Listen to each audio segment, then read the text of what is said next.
Welcome to the Country Hipster Podcast. Yes, thank you. Thank you for getting there. That music you just heard was none other than the Unholy Four and their hit song, Dirty Knife. As you can hear the Unholy Four on Spotify and Apple Music and some YouTube and Bandcamp and wherever you can find the Unholy Four. Check them out. It's good stuff. So as we announced last week, Katie and I are having another child. So that's really exciting. We're very happy about that. And it is also August. We're on August 1st. So the OttsvilleRecordGarage.com podcast specific promo code for August, where you could get 15% off of your entire order at OttsvilleRecordGarage.com is BABY. So there you go. Just type in baby, BABBY, and that will get you 15% off of OttsvilleRecordGarage.com all month. You wanna spell that word again? Oh yeah, fuck yeah, BABY. Fuck it, make it BABBY. You know what? I'm gonna add BABBY as well. Yeah, BABBY and BABY. Just in case. Yes. Either way you want to spell it, BABY or BABBY. What's the percentage off? 15%, 15. Just as a personal favor to me, can you make it so if they write the word baby spelled proper, it's 15% off, but if you spell the word baby, BABBY, it's like 16% off? Yes, you'll get the extra B. So BABBY is 16% off. So you get an extra percent for the extra B. You get credit for your extra B. And the person who came up with that idea is my brother and co-host to my left, Adam, the owner of the Big D. You said it, I think, I don't remember what episode it was, but you said I've been coming up with a lot of good ideas. I think it was the third bonus episode. Yeah. You said we've been coming up with some good ideas. I'm fucking just knocking them out of it should be the Country Adam podcast. Oh, well, you know what? You go start your own fucking podcast. So, maybe you could do that with Zach. And we'll talk about that. We'll talk about that. All right. So what we are here to discuss is the album we're going here to discuss is my first pick of season 2, which I'm very excited about. It is Can I tell you a little story real quick while I interrupt you because you're going to enjoy it? Okay, go ahead. So we're recording this on July 7th, something like that. Yeah. So it rained July 4th. Happy birthday, America, by the way. America. So they had fireworks down by me last night. So while we were there, someone was selling like weird like light up things, and they look like lightsabers. So Katai took this picture of Presley. And she's like, why does she look so serious? So she got her friend to Photoshop it to try to make it look as much like a Star Wars poster. That's pretty good. It's pretty good. You're going to have to send that to me so I can put it on the so our people watching can see that and enjoy it. Absolutely. So, sorry, that just popped up. That's okay. I'm done looking at my phone. There you go. Good. So we are here to discuss my first pick from season 2 of my 10 for season 2. Again, just a reminder, it's 10 of my albums, 10 of Adam's albums. 10 of my Adams. 10 of my albums. 10 of my albums, 10 of Adam's albums. Tom is getting the 10 Booze and Vinyl episodes that we are going to have in this season. And then 10 listener requests. So that's technically it's still only 36 episodes because we're going to have the Christmas episode. Yeah. It's just, it's the 10, 10, and 10 is more. I know I just counted 40, but it's really we're double dipping. And, as we talked about last week. So far we started off with a listener. We had 2 listeners. Yeah. We had, because you actually picked it, but it was a listener. It was a listener pick. So, so this is not only is it your first album, it's the first album of either of ours. It's a special little thing right there. It is exciting. It is. So since we are talking about Buffy the Vampire Slayer, once more of a feeling, what makes more sense as vampires? Do you like my vampire attire? It is very nice. Black, you know what I mean? You can't really see my tie. I got a black tie on too. I'm all vampired out. And just for the record, season 6, episode 7. I'm getting into that. Okay, I just want to make sure. We'll get into that. But since listen, motherfucker, I come from doing a movie and TV show podcast. This is the kind of shit I talk about. But since we are talking about vampires and vampire-esque stuff, we are going to be drinking some red wine. And what I have here is a smattering of red wine from a blood smattering? A blood smattering of red wine from 2 of my favorite Bucks County vineyards, Bucks County wineries that the first one we're going to drink is actually going to be a Chamberson from Wycombe. It's actually already been open because me and Katie, when she could drink, we started drinking it, and then we only got so far. So we put the little nozzle on it. We got the thing that could pull the air out, so it should still be good. They got to about here, and then Katie got knocked up. Exactly. So we can pull we do it so it pulls all the air out. So this should still be good and should be drinkable. We're going to know when we pour it because we're going to pour it first. Yeah. But Wycombe is in Furlong, Pennsylvania, in Upper Bucks County. It's about 30 minutes from the Outsville Record Garage, and it is actually the place where we held our very first wine and vinyl pop-up. We just also had one a couple weeks ago on the 21st of July, and that was a lot of fun. And Wycombe's been really good with me for playing music. And then also we have 3 wines here. We call this the Holy Trinity at Viva Alpha Winery. Viva Alpha Winery is on Stump Road in Doylestown. It's Vivat, V-A-V-A-T, Alpha, A-L-F-A. And so the reason that we call this the Holy Trinity is they have amazing white wine, they have good white wines, but they have amazing red wines. And these are their three reds. And it is they're not in order. Hold on, let me put them in the red order. It is a Pinot Noir, it is a Cab Sav, and it is a Lemberger. A lot of wineries in this area, South Jersey and Pennsylvania wineries, do not do a Lemberger. It's actually a very difficult grape to grow and then harvest to make wine out of, and they do an excellent Lemberger. That's actually my favorite. Also, another note is that when Katie and I got married, our wedding was at Vivid Alpha Winery. So, just out of curiosity, I'm assuming it has something to do with like the climate of the Pennsylvania, South Jersey area of why it's so hard to grow it, or is it just? No, I think it's just a difficult. It's just a pain in the ass. It's just a pain in the ass grape. Some of the grapes, from what I understand, I am not a sommelier or however you say it, or I don't grow grapes or wine, make wine or anything. But from what I understand, certain grapes are easier to do. Again, as Adam mentioned, sometimes the climate has a lot to do with that, and the soil as well. But some grapes are just a pain in the ass to grow. Interesting. Or you don't get a big enough yield. Another grape that's kind of problematic. It does amazingly in Argentina, but there's some places that can do it up here because I have seen some in the South Jersey, Pennsylvania area. Is a Malbec.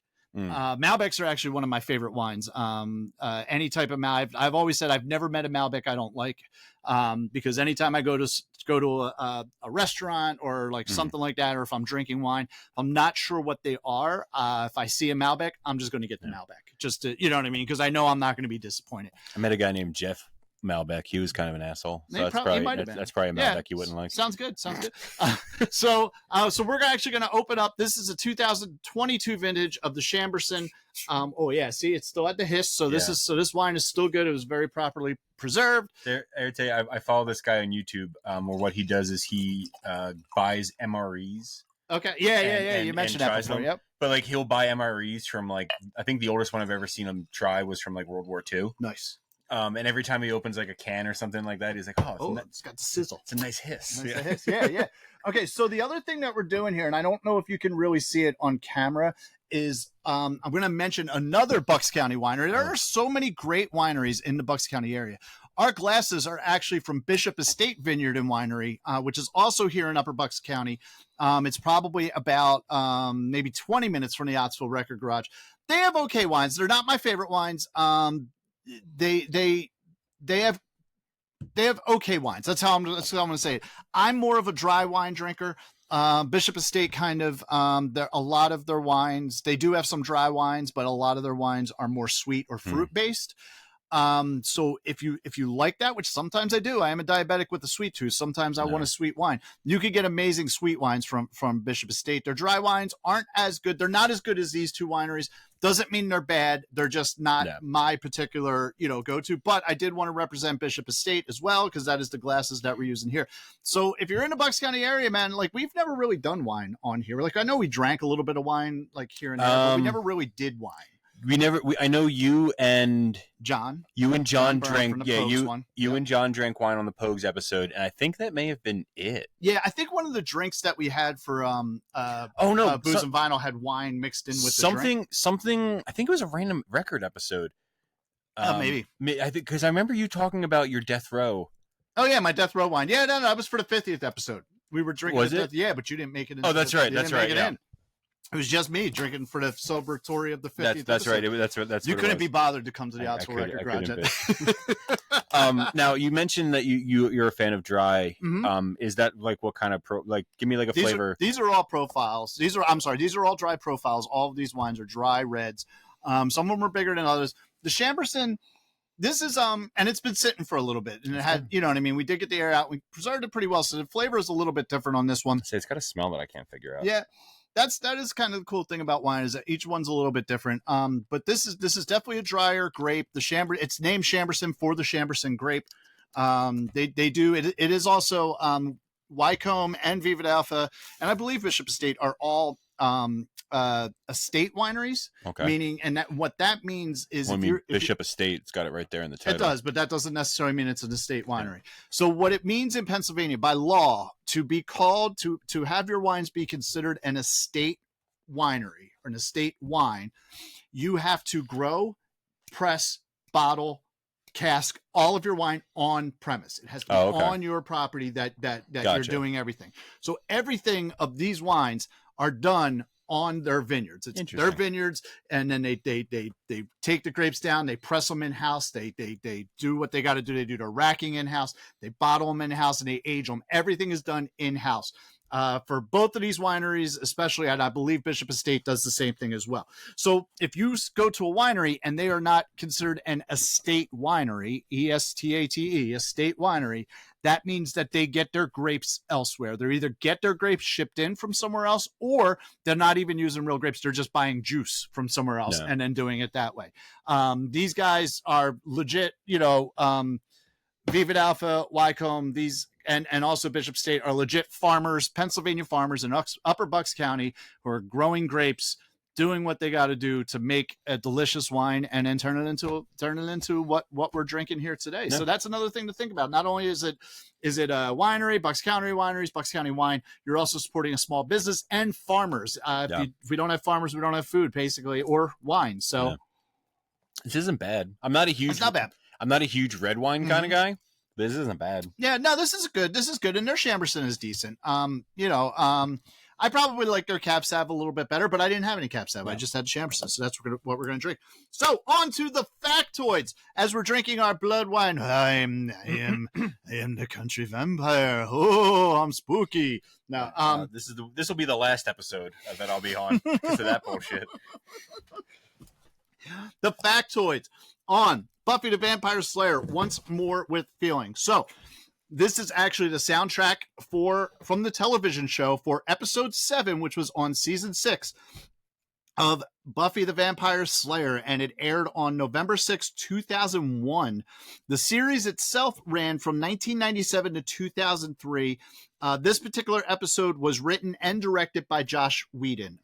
So you've already covered some of the facts because I have some factoids as well. Yes, which he is a little problematic now, apparently. Is he? Yeah, I think he was just kind of a dick on set, kind of like belittled his actors and stuff like that. From what I've heard, so I don't know for sure. Hey, what's up? So I don't know for sure if that's the case, but that's what is supposed to be. I was looking at his body of work, and he's got so much shit. Like he has forever cemented his place at Comic-Con. Yeah. Because he's got Buffy, he's got Firefly, he's got Avengers. Doesn't he have Serenity as well? Yeah. Yeah. Okay. And he also did a screenplay for Justice League. Okay. Like he's all over the fuck. And he's like, he will forever be like, if there was a you know what else he did? The movie Buffy the Vampire Slayer as well. I say he just has like if there was a Comic-Con Mount Rushmore, he'd probably be one of the fucking heads. Yeah, probably. It'd probably be like him, Stan Lee. Yeah, maybe Michael Rooker. Maybe. So the premise of this episode is basically it's a musical, but why is it a musical, right? So the premise is that somebody summoned this demon that put this like spell on the city. Wait, before you start getting into plot and everything about the episode, let me drop some more factoids on you. I got more factoids too, but go on. Go on. Apparently, so all of the actors in the show do their own singing. Yes. Jewel was originally supposed to do the voice dubbing for Sarah Michelle Gellar. Oh, really? Singing. That I didn't realize. Yeah. And Sarah Michelle Gellar originally didn't like the idea of singing, but then didn't want to be the only one in the cast member not actually singing. Okay. Tom, would you like to pull up a chair and join us? Okay. Tom, you if I know Tom, you love teenage vampire shows. I sure do. Yeah. No, you're good. You're good. Also, apparently, in 2002, this episode was rated #1 in TV Guide's top 50 musical moments on TV from 1990 to 2002. Oh, okay, nice. Yeah. Nice. That's cool. That's cool. But yeah, I thought those were fun, interesting facts too. Right. Again, I said to Paul, you went into it more than I did. Yeah, I said to Paul, I have some Summer Movie Club-esque notes. To talk about. Would this count as a crossover episode? With Possibly. Possibly. Yeah. Okay. All right. You can resurrect it, bring it back to life. Well, that was the thing I was going to say. Zach and I have talked about bringing it back. It's just a matter of like finding the time to actually do it. No, I hear you. I hear you. So, all right. So the premise of the episode is that somebody summons this demon that comes up and basically turns everybody into singing like a musical, but what they sing are their true feelings. So everything you think that you don't actually say is what you end up singing and all that kind of stuff. So the whole thing with the demon is that apparently like he's done this throughout centuries. He can't be killed. He's a demon that can't be killed. But he'll take a bride. So whoever summons him actually has to become his bride. And they get into it in the episode. So you know, because Dawn, the little sister of Buffy, is wearing this little medallion, they think that she's the one who actually summoned the demon, but it wasn't. And there's another thing about the thing that I think I get into it later. Hold on, I gotta look at my notes. About the demon? No, well, about the demon too. But I got some stuff. Oh, okay. I got some stuff to talk about the episode too. I'll talk about that in a second. I'll get into it when I get into feelings about the episode. No, fuck it. I'll just say it now. It's more of a factoid because I'm talking about the episode and the plot. Okay. So we're drinking wine. So this episode is actually very important to the series of Buffy the Vampire Slayer because this is where now. With the series itself, I think it was in 2000. What happened was they were on the WB, okay, and the WB. I don't know what it was. They weren't renewing the contract or whatever the deal was. So in 2000, they actually had a series finale on the WB where Buffy dies at the end of that episode. Spoilers if you don't watch it, you know, whatever. I hate the fucking show, but I know way too much about it because of my ex-wife. You know he doesn't. No, I really do. I love this show. I have seen almost every episode, and I seriously hate this fucking episode, except this episode. So Buffy dies, and so it's a series finale on the WB, and then it switches networks to Fox. It switched from WB to Fox for season. This is what, season 6? Season 6. So from season 5 to season 6, it switched networks, and it became like another like premiere and whatnot. So Buffy's dead. So what are you going to do? Buffy already died. So to continue the story, resurrect the bitch, man. They resurrected the bitch. Is exactly what they did. The Scoobies, who is all the group of friends, that's what they call them, the Scoobies, who come up with all the research to do this, and this is how you have to kill the vampire, the big bad, or whatever. And then Buffy kills them, and ha ha ha, we're all happy. So the Scoobies, because Allison Hannigan, who played Willow, is a very, very powerful witch, casts some black magic bullshit and brings her back to life. But nobody can quite understand why Buffy in the first, this is episode 7, in the first 6 episodes, is not so happy to be alive again. But it is here in this episode because of this, because you have to sing your true feelings, and you can't hide behind them. You can't hide behind other words. You have to sing it. Tells them like, yo, assholes, you pulled me out of heaven, and now I can't go to fuck back. Like, I was dead. You should have just left me dead, and now you fucked me and brought me back to life. That was something else that I read. That not only did Sarah Michelle Gellar not want to be the only one who didn't sing, she didn't want somebody else to sing essentially her big emotional turning point of the season. Which totally makes sense. If I remember correctly reading, apparently when Josh Whedon had suggested to her getting someone to do her vocals, she actually started crying because she didn't want somebody else to do that part, to take take her big emotional turn. Yep. And I'll get into it about her vocals and whatnot, but like, back to the factoids. The soundtrack itself has 23 tracks on it digitally. But the vinyl that we have here, and we'll get into that later, only has 20 tracks. So the digital release of the soundtrack has a couple extra. That's a good fucking album cover. It is. Has a couple extra scores by Christopher Beck from other episodes. One of the things that the fact is, as Adam mentioned, the cast actually sings their parts. And like I said, some of the cast actually have a musical background. They do. A lot of them are definitely triple threat actors. If you don't know what a triple threat actor is, it's basically someone who can sing, dance, and act. Yeah. So that way they can get jobs anywhere. They tell you when you're going into theater school, oh, you want to be a triple threat. Yeah, that's what you want to do. If I'm not mistaken, the actor who plays Giles, I believe his name's Anthony Head. Anthony Head, yep. Played Frankenfurter in a he probably in a Broadway production in a production of Rocky Horror. West End, yeah. No, he's one of the people. He also has a big, I believe, a Shakespeare background as well. But so, yeah, I think no, definitely you could tell just from the different levels of skill level between singing and dancing. You know that there's certain actors. At least I do. I can figure out which ones are triple threats and which ones aren't. You could tell that what's his name is specifically because there's a few times where they have him harmonize, and it actually Giles. Oh yeah. There's a couple songs. There's a couple times where they have him harmonizing with everybody else, like, to try to make it sound better. Yep. So like, let's fucking mask everybody's bullshit with the guy who knows what he's doing. Yep. So it was a critical success, receiving 5 out of 5 stars by AllMusic and 4 out of 5 stars by Sputnik Music. The soundtrack was certified gold in 2022, selling over 100,000 copies in the U.S. and was even ranked at 49 on the Billboard 200. Really? When it came out. Yeah. So it hit it. It hit it good. So Adam, what are your thoughts on this album? So I'll kind of take it as a whole because I said to Paul, I when we pulled it after we went off the air, I wanted to figure out which season and episode. You weren't supposed to tell anybody that. What?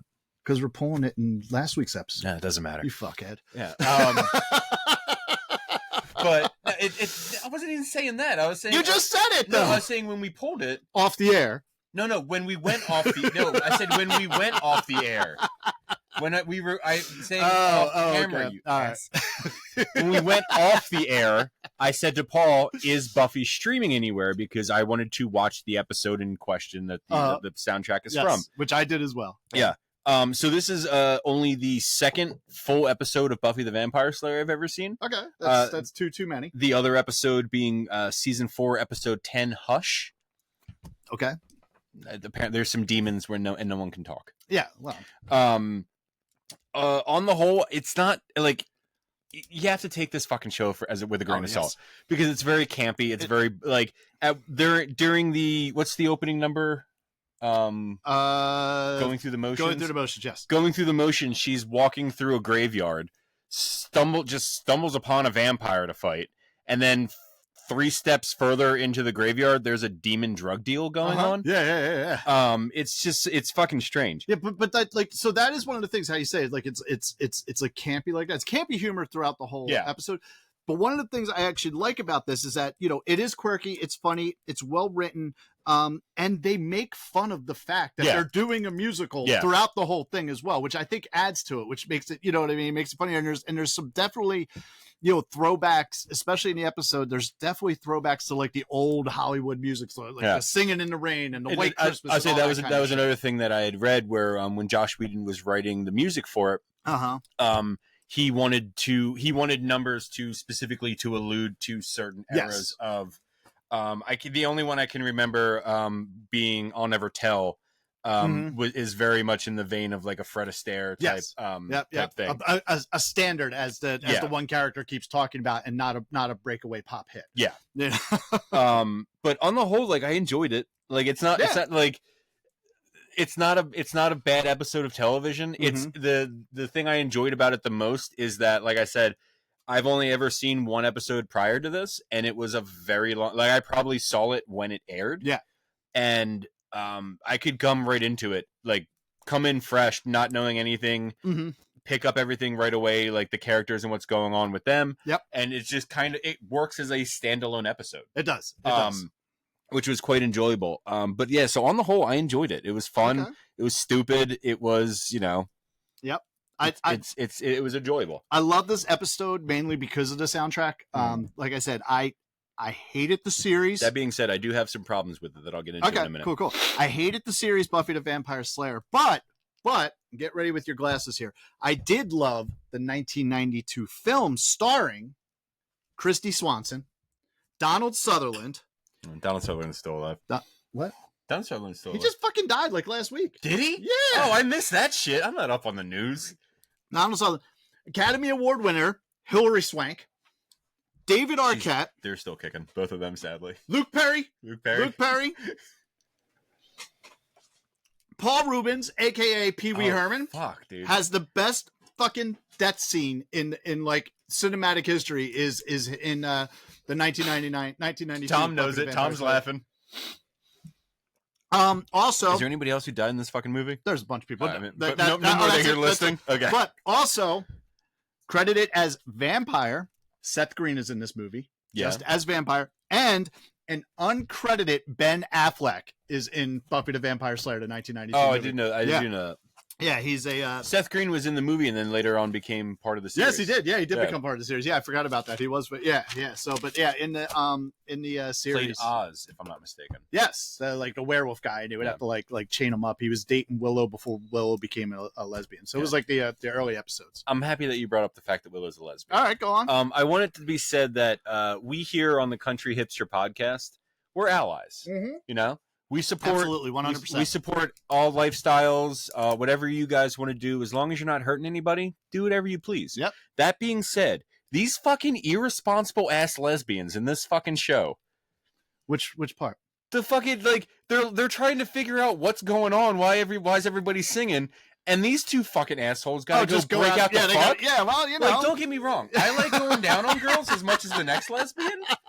But fucking pick your time. I know. Yeah, no, they were like, we gotta go get this. We gotta go get it on. Oh, why don't we let all the fucking nerds do all the studying while we go fucking munch some box and shit? Hey, whatever. I mean, you know, sometimes listen, when it's box munching time, it's box munching. I agree, but like fucking maybe wait till after we figure it out. Maybe use it as like a celebration of like after we figured out what's happening. Well, yeah, but as you notice on the episode, they got pretty pissed off at each other when I can't remember what her name was. I want to say it's Anya, but I don't think it's Tara. Anya's Tara. Thank you. Anya is the other dude. Yeah, it was Xander. Thank you.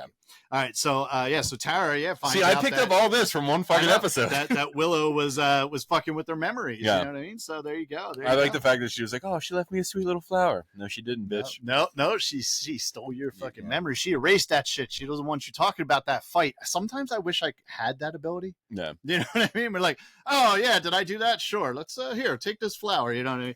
But the other thing I do like about this is that like they brought in the big guns for this episode specifically. Besides, you know, Josh Whedon did the book and all that kind of stuff, and he directed it. But they brought in from the theater world a 3-time Tony Award winner for featured actor in a musical, Hinton Gavin Battle Jr., who died this past January, to play the demon. So, which it was campy, it was goofy. They were making fun of the fact they were musical, but they brought in a fucking bona fide fucking Broadway star. To fucking play one of the main roles in this episode? And we're doing this very naturally. We didn't plan this at all. But now, can I talk about the issues I have with the demon? Go for it. Go for it. Racist as fuck. Why do you say that? Let's get a smooth talking black demon in a fucking zoot suit. Like, he was a fucking thing. They were like, how big of a stereotype can we put on the fucking screen? See, I didn't take. I thought it was racist. You're talking as so I didn't take it as racist. I mean, I can see what you're saying, but you know, but like, I don't think that was necessary. They made because if the music fits. Like for the demon, absolutely and it does, and you know what I mean. And he was honestly the perfect guy to play that. Yeah, he did a very good job. But again, it just seemed kind of weird that they're like the one black person in this episode is the smooth talking jazz musician with the fucking zoot suit on. Like, he's a special kind of demon, but he's from back in the day, man. Like, what are you gonna do? He's been around for. It's a little as strange. He said, he bought Nero his first fiddle. You know what I mean? So, you know, he's been around for a while. A little strange. Okay, all right, I'll give you that. But I don't think that was necessarily the intent. But I can understand, especially in retrospect. Then again, like probably not, like, you know. I'm sure Song of the South wasn't intended to be super fucking racist. Oh, yes, it was. But it was Walt Disney. That's true. But it was. Did you happen to see, speaking of Song of the South, that they redid Splash Mountain? I did, yeah. So they redid Splash Mountain at Disney World, got rid of all the racist shit, and now it's themed after Princess and the Frog. Is it? So they're like, let's try to bury our racist past by giving a ride to the one black princess that we have. Yeah, exactly. So, good on them. But yeah, so the lesbians in this show are very irresponsible. Mm-hmm. They're fucking flaking on their duties. Yes. To get some puss. And the demon I thought was a little bit on the racist side. Okay. All right. Again, really good casting, did a really good job. We'll talk about it in a few minutes when we get to favorite songs. Okay. But it just came off as a little racist to me. Okay. All right. You're gonna like take that down so we can open up another bottle. Your little baby. Listen, A, first off, I'm not a wine drinker. B, I'm not a huge red wine fan. C, you're supposed to savor it, dude. That's why I don't smoke cigars. I feel like I smoke cigars too fast. I feel like you're supposed to savor them, and I don't. Shut up. All right, so since you're not really a red drinker, I'm going to open up the Pinot Noir, which is probably the lightest of the three Vivid Alpha wines here. Actually, we have a fucking bartender in the house. Although I will. Tom, I know you're not officially on duty, but do you mind? I will say I'm not a huge fan of reds, but I do like Cab Sav. I got you guys. Oh, do you want the Cab Sav? It's up to you. It's your wine. It's your choice. Do the Cab Sav instead. Sorry. You got it. He wants to go a little drier. Yeah, I like it. I like it. All right. Thank you, Tom. Tom just decided to hang out in the Ottsville Record Garage today. He came record shopping and let Ryan play with Regina. So another thing, my favorite part of the entire episode is during Something to Sing About. Yeah, where they come into the club. And Giles goes, "Oh, she needs backup." Yeah, because she's fighting the demon, but they instantly become her backup singers and dancers. Yeah. I was like that. I'm like, I'll fucking give it to Josh Wheaton. He's smart as fuck. And that is the greatest. That is one of the things that makes so much that makes this episode so much better, and basically makes musical theater Paul, the country thespian, love this episode because it's like that. Oh, she needs backup, and the two characters go and they're singing backup and dancing behind her, or like during that as well. As they're going into the scene with the big the montage with all the different people singing, one of the lines you hear, one of the lines you hear them say is, "These lines feel like filler." Mm-hmm. Do you know what I mean? Yeah. It's like stuff like that is like throughout the whole episode is like just hilarious.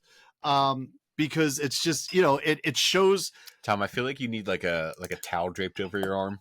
Drape a towel over your fucking corpse. Go back about your business and leave me alone. I know, we put him to work. He's not even supposed to be working right now. So he's not even supposed to be here today. So we poured Tom poured for us the Cab Sav from Vivid Alpha. It's funny. I'm actually kind of glad you wanted to switch up because the Cab Sav is probably my number 2. The Lemberger is my favorite from them, but I tend to not share.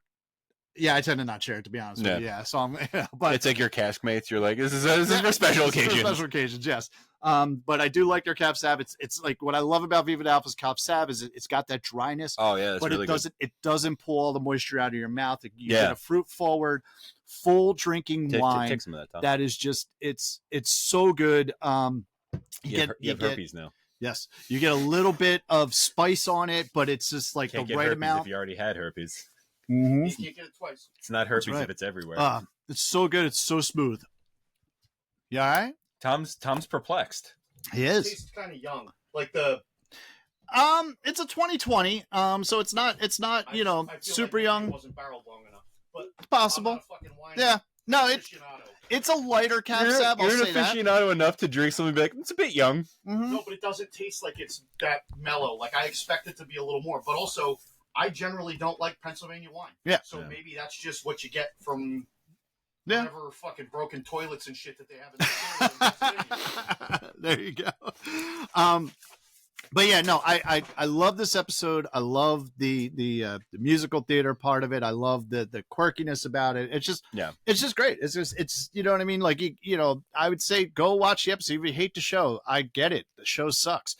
But watch that episode. It's on Hulu. No. It was a good episode. It was really good. It was well done. And like I said, you hear the cast sing, and there are different levels of skill there. And Sarah Michelle Gellar probably being the least skilled of the singers.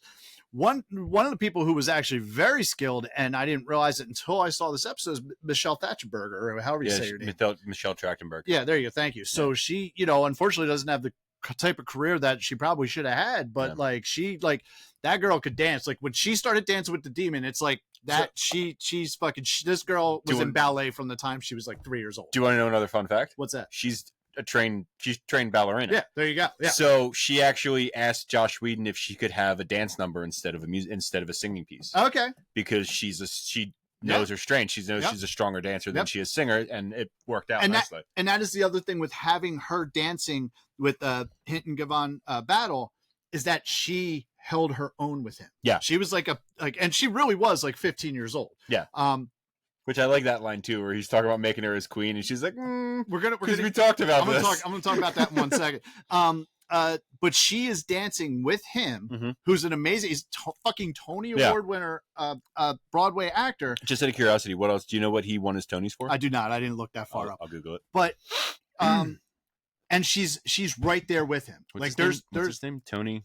Hinton Gavon Battle Jr. Sure. Yeah.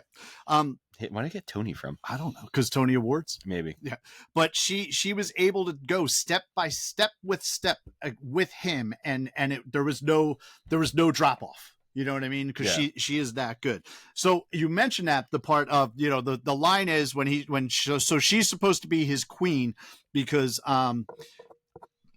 she's wearing the little thing, the little crystal. He thinks that she's the one who summoned him, but she's not. Spoiler alert, it was actually Xander, who wanted to just have some like fucking fun musical shit and didn't realize which also destroyed the whole thing. Fuck that guy, because like they're spending this whole fucking time trying to figure this shit out, and at the end he's just like, oh yeah, that was me. Like he could have like spoke up a lot. Yeah, like, yes, I agree. It would have made for a very short episode, but you know, he could have fucking solved a lot of fucking problems real quick. Yep, but the line is, you know, because he says you're going to be my queen. She's like, well, you mean you see, I'm 15, so this queen thing is illegal. Which brings us to what we talked about last week about how problematic fucking vampires are. One of the ideas we had coming into this, as you see, I'm in my black garb. I even have my black Pittsburgh Pirates hat on. Fuck the Pirates, but it's black and, you know, whatever. And I got my black tie. You can't really see it because of my black shirt and my beautiful body. But if the sun was shining, I'd be sparkling right now. But that's one of the things we talked about. We actually joked around about how, like, Adam would have a Team Jacob shirt and I would have a Team Edward shirt, kind of, you know, the whole Twilight thing. And then we thought about it. I'm like, fuck, no. Edward was like fucking hooking up with like some like 16, 17-year-old high school students. So we can't do that. And then we thought Jacob was okay, but Jacob fell in love with his fucking, with their infant and then like jerked off on her. And then, you know, so we couldn't do Jacob. So like, we're trying to think, well, what can we do? I'm like, I couldn't be Team Angel from Buffy the Vampire Slayer because he hooked up with Buffy when she was like 16, 17. I thought maybe Spike, maybe we could be Team Spike. Now here's what had to happen with this for this to work is I ended up having to fucking text my ex-wife who loves this vampire shit and say, listen, I can't be these, like, what's the best ones we can be? So like, you know, it turned out we can't be Spike because he liked to kill a lot of kids.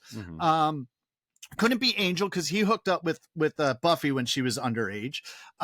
We went to the fucking Vampire Diaries, that Anne Rice shit. I was like, well, can we be Lestat or Lewis? And then I was like, wait, no, we can't because they turned Kristen Dunst when she was a kid. But apparently that was not a sexual thing, according to my ex-wife. But Lewis, that wasn't a sexual. She homeboy just felt bad for her because her mom was dead. Yeah, right, exactly. And she was dying. Right. But still, Lewis like used to do this. Like he used to still, you know, you're not supposed to kill kids. Yeah. Lestat apparently was like anti-killing children or anything like that. So Lestat would have been okay, and then the literary Dracula would have been okay because in the book Bram Stoker's Dracula, apparently all that Mina bullshit with like Winona Ryder is not in the book. I don't know. I can't read, so I never read the book. Yeah, I just saw the movie. But apparently that Mina shit does not count. So if you're going to be Team Vampire, you could be Team Lestat and you could be Team Literary Dracula.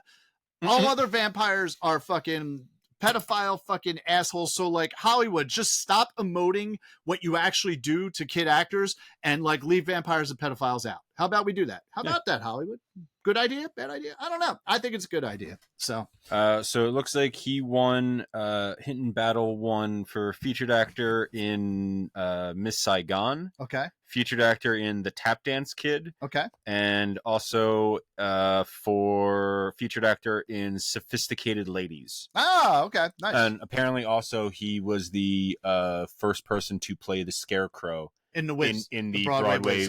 Yep, so. yep. And the movie eventually was taken over by Michael Jackson. Yeah. Yep. So there you go. Yep. Very gifted Broadway actor, Broadway dancer, and like I said, she went toe for toe for him in her dance, and it shows how skilled and how talented she is.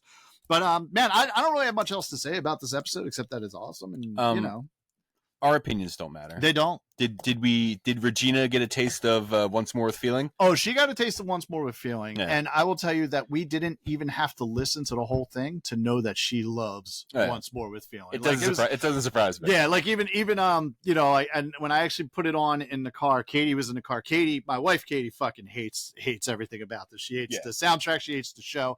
I made her watch it with me, and she's like, "This is so bad. Why are you?" And then she's like, "You know, you made me watch this before." I'm like, "Oh, did I? Okay, well, whatever."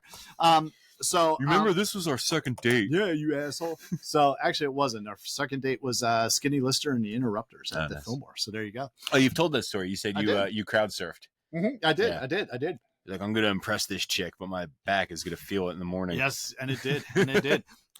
So Regina loved it. Absolutely. We didn't even have to listen to the whole thing. Yeah. Like Katie's like, can we turn it off now? I think we know she loves it, which is not a surprise considering how much Regina does love musical theater, such as Little Shop of Horrors and, so on and so forth. Hairspray. Yeah.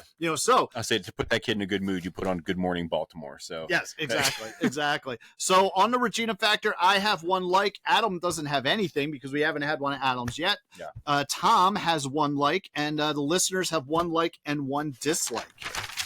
So what are your top three? Top three, I'll Never Tell, the song between Xander and Anya. Okay. Where they're talking about how they're having kind of doubts about getting married. Yeah, which is really, really well done. I like that whole scene is just great. What You Feel, the song that basically introduces the demon. Okay.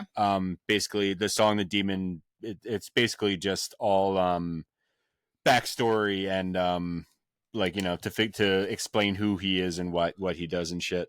And then I'm gonna go Walk Through the Fire. Okay. Because if I'm not mistaken, Walk Through Fire is the Walk Through Fire is the song I was referencing earlier, where Giles has like a really good harmonizing in the background. Even another harmonizing during Going Through the Motions, when she's breaking up the demon drug deal, the goat demon starts fucking harmonizing. I was like, oh shit, they're doing some shit. And they're doing their little dance in the background. It was good. I was like, oh goddamn. So yeah, I'm gonna go I'll Never Tell, What You Feel, and Walk Through the Fire. Okay. So my top three are Overture / Going Through the Motions, mainly because of the lyrics of Going Through the Motions. I just thought it was funny. It's like, sure, you got that swing. Thanks for noticing. You know what I mean? And like, and there were a couple other things. He's, where the demon saying something like, well, she's not the Slayer she used to be. Ow, because she kills him. You know what I mean? So like, I like the lyrics about it more than like the music, but that goes on there. I'll Never Tell definitely is on there. So it's funny because I had something else. I just moved it to honorable mention because you mentioned it. What I Feel. Mm-hmm. Yeah, I was like, oh no, that's got to be what you feel. Yep. That's got to be on my top three. I forgot about it for a hot second, which means now I have two honorable mentions, which are Walk Through the Fire and Where Do We Go From Here. Mm. So I did like the whole, Where Do We Go From Here, like the ending there. Something that I found deeply enjoyable about the episode is even after the demon leaves, there's one more still two more fucking musical numbers. You got it. You got to do it. And that is one of the things. And that's one of the things I also liked about in the show of Where Do We Go From Here is that Spike is so fucking pissed off that he's singing this stuff, and you see, and like not only like he sing in the one song he flat out just stops and walks away. He's like, well, that's Where Do We Go From Here, because it's the end and he knows the demon's dead. He's like, why the fuck am I singing? And that's how he leaves, and that leads to the big kiss at the end between him and Buffy. Spoiler alert, that's what happens. She ends up hooking up with Spike.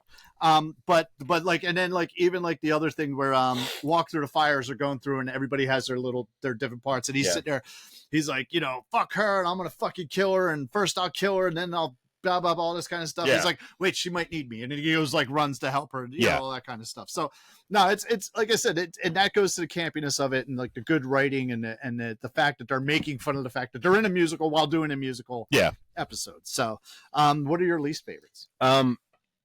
They're kind of cop-outs because honestly, like I don't have a least favorite in this on this soundtrack. Okay. Just because there has to be a lesser.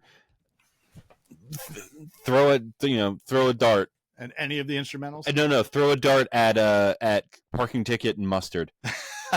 Okay. But I understand why they're there because they're literally thrown in there just like, hey, is everyone still singing? And they open it up and there's a bunch of people singing about the dry cleaning. Yeah. So I understand, like it works in what it is, but like just by default there has to be lesser songs.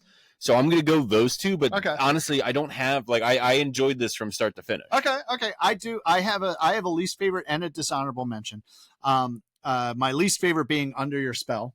You know, with Willow and Tara. Yeah. I just didn't like that. Anytime that song, it's like, I could do it. You thought those lesbians were being mighty irresponsible. I did. I was like, why are you not helping everybody back at the place? And Rest in Peace. Rest in Peace was the Spikes number, yeah. Which is just kind of like, Spikes number kind of gave me like it gave me like rock opera type vibes. It did. You know, almost like gave me like Tommy type vibes, like weird. Yep. Like it sounds like something that could be played on fucking like B101. Yeah. Yep. But all right. So but yeah, on the whole, like I said, I don't have a least favorite on this. Like it all works. It all like it's a very complete from start to finish, and I enjoyed it from start to finish. Very nice. Yeah, no, it's good. It's good. I like it. You know what I enjoy? I enjoy my copy of it. Can you grab my copy real quick? Jesus Christ. Real quick, just you start talking. I just want to look at this. So what I have is a 2019 limited edition re-release on 180 gram blue vinyl from Mondo Records. So Mondo Records, we've actually talked about Mondo Records before. We mentioned on season 1. Mondo Records is known for putting out soundtracks. They do these re-releases, these repressings, 180 gram, usually colored vinyl. So you can't really see it, but it's kind of translucent. Yeah, it's a little bit of a translucent blue. This one here, like I said, this came out in 2019. I picked one up for myself. I'll be honest with you. I'm not a complete dick. I actually bought one for my ex-wife and sent it to her. Yeah. You know, so just because I know how much she liked the show and whatnot, and you know, whatever. It's a gatefold, but you never know because you kept the cellophane on. Yes, I did. I kept it on. So, but Mondo has done like really cool. Like one of the things we talked about was they did a reissue of That Thing You Do. Yeah. And it had the 45 in it, whatnot. And that vinyl looked cool as fuck. Yeah, it looked cool as fuck. It was like a splatter vinyl. With a splatter, yeah. And then they've done Josie and the Pussycats, and they've done some Halloween and whatnot. I know they've done a Wicket, but I know you just got a different Wicket that's not from Mondo. No, I got the I bought the 20th anniversary edition with like the weird marbly green vinyls. Yeah, so but they'll do a lot of soundtracks and some other pressings, but like they're just really cool. They're actually kind of rare. So just on the back, also available from Mondo/Death Waltz, Josie and the Pussycats, Mary and the Witchflowers, Edge of Tomorrow, Thoroughbreds. You can go to mondotees.com and they have a whole bunch of stuff. Just besides records, they have a lot of movie memorabilia and things like that. This is a full stereo release there. Now my copy, I will tell you, I've actually probably played this definitely less than 10 times, maybe less than 5. Look what he's drinking. Look what he's drinking. Gross. Yeah. Gross. Yep. Tom's over there indulging in chelada. You fucking baby. So my copy is as close to near mint as like near mint can get. Like if I were to sell this, I would definitely consider it near mint. But we don't do near mint. But them's not the rules. Right. Those are not the rules. We go very good plus. The very good plus value on this record is $191.67. God, what'd you say? $191. So this is worth more than Steel Train. This is worth more than Steel Train. This is worth $192. Jesus Christ. Now, well, I might as well just take this big D off my microphone and start handing it over to Paul now. Now, if we did actually do this at the near mint value. It's like $250. Jesus Christ. Now, which we're not, because those are not the rules. That's what we're not doing.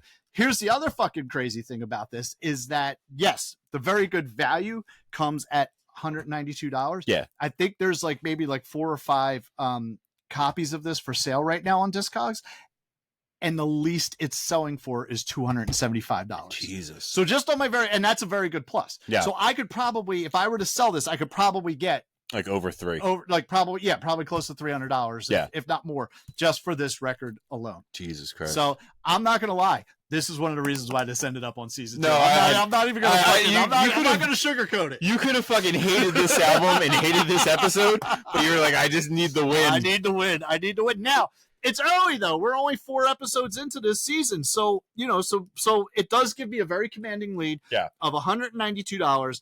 The listeners have $116. Tom has $57 and Adam has 0 because we have not pulled any of Adam's records yet. No, we have not. All right, so I'm going to put this up. Adam, why don't you grab the box of mic there, and we will see what we're doing for next week. Here, I'll take Tom, do you want to pull, seeing as how we made you come on and pull? Yeah, do you want to be the honorary puller?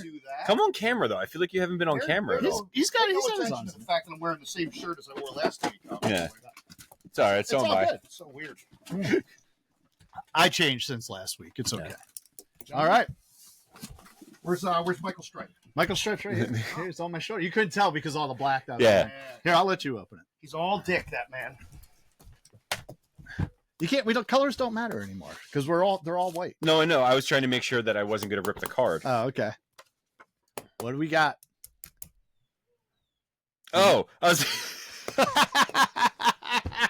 No, because I saw that, and then I thought you were saying what that stood for. I'm like, that's not what that. So we have another Paul pick. We have REM. Was it Reconstructions of the Fables right here? This is REM's second album, their second studio album after Murmur. We'll get into it. I will just say this album actually almost broke up the band. The band almost broke up while making this album. We'll get into that. This is my absolute favorite REM album. There are not many hits on this, if any. But this is my absolute favorite REM album. I'm very excited to do this. So what you're saying is I'm not going to hear Orange Crush? You're not going to hear Orange Crush. You're not going to hear Losing My Religion. It's the Underworld isn't on this. I actually think you're going to like this album, though, because none of that stuff is on there, to be honest with you. It's funny. When I was putting together my my 10 records for season 2, I actually had a list of about 20 that were on there. This wasn't actually on there. Yeah. And then I started kind of. And then you realized how much it was worth, and you're like, "Oh, we gotta put that one on there." I didn't even look it up. I didn't even look that up. But I was like, "Oh fuck! How can I not have Reconstructions of Fables on there?" So that's that and that right away I was like, dude, that's because I was having trouble picking my 10th record. Yeah. And that's where it was like, oh fuck, this has to be on there. I did actually have a different REM album listed that it's in my collection, but the one with Orange Crush on it. No, because I don't have that, unfortunately. Do I? No, I don't. Wait, yeah, I do. I don't know, whatever. But no, this is a great album. This is a great album. This is I got 2 in a row. Yeah. 2 in a row, so I'm excited there. Adam still is going to end up with a fucking goose egg. You could have the first hat trick of season 2. I could. We'll have to see. We'll have to see next week when we talk about REM Reconstructions of the Fables, man. So anything else there, sir? No, same thing as always. Listen to it. In this case, watch it. Form your own opinions. Yep. All right. We good? Yeah. All right. Time to